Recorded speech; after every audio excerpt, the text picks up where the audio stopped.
উপস্থিত জাতীয় নেতৃবৃন্দ, সম্মানী তাওহিদি জনতা এবং সাংবাদিক ভাই সকলকে আমার সালাম, আসসালামু আলাইকুম। আমি শহীদ ইমাম হাসান তাইমের ভাই। আপনারা দেখেছেন যাত্রাবাড়িতে যেই ছেলেটাকে তার বন্ধু টেনে নিয়ে যাচ্ছিল আর পুলিশ বারবার গুলি করতেছিল, সেটা আমার ভাই ছিল। আমার ভাইয়ের মতো আরো প্রায় 2000 মায়ের সন্তান তাদের জীবন দিয়ে, প্রায় 25,000 মায়ের সন্তান তাদের অঙ্গ দিয়ে, রক্ত দিয়ে এই দেশটাকে স্বাধীন করেছে। যে কারণে আমরা স্বাধীনতার সবাই ভোগ করতেছি।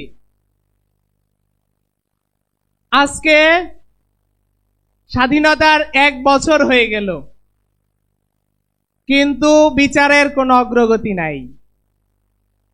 1 বছর হয়ে গেছে, একটা বিচারও আনুষ্ঠানিকভাবে, একটা মামলারও বিচার শুরু হয় নাই। 1 বছর হয়ে গেছে, আজকে জুলাই প্রক্লেমেশন এই পর্যন্ত ঘোষণাপত্র দেয়া হয় নাই। আমি জানি না এটা সরকারের সফলতা নাকি ব্যর্থতা, এটা ওনারাই ভালো জানেন। আজকে 1 বছর পরেও বিচারের জন্য শহীদ পরিবার রাস্তায় নামতে হয়। বিচারের জন্য শহীদ পরিবার বিভিন্ন ধারে ধারে যেতে হয়। জুলাই প্রক্লেমেশনের জন্য আমাদেরকে রাস্তায় নামতে হয়। এই সরকারটা আমাদেরই সরকার আমরা বলি। এতগুলো শহীদ ভাইদের এবং আহত ভাইদের রক্তের উপরে পা দিয়ে সরকার ক্ষমতার মসনদে বসেছে।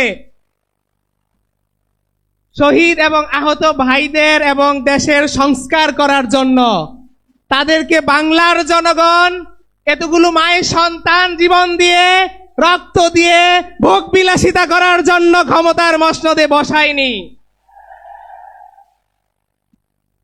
আমি সরকারকে আহ্বান করব, অনুরোধ করব, আপনারা বিচারের দিকে দৃষ্টি আকর্ষণ করেন। আপনারা অতি দ্রুত এই জুলাই প্রক্লেমেশন দেন, শহীদ এবং আহত ভাইদের পুনর্বাসন করেন।